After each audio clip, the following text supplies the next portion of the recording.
পেটে যা টান পড়িছে, কি যে করি রে। আগে তো দেহে মনে হচ্ছে ভালোই মালদার পাটি, টাকা পয়সা ভালোই আছে। যাই একটা প্ল্যান খাটাই, যদি করে ঠাপ পাওয়া যায়।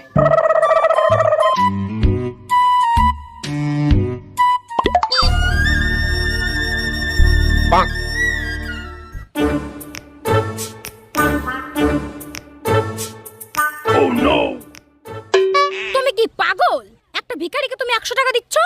এই তুই যাবি এখান থেকে।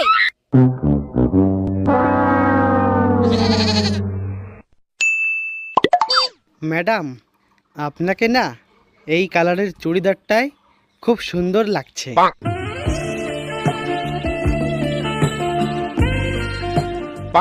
এই নাও টাকা, মানি ব্যাগ সব নিয়ে যাও।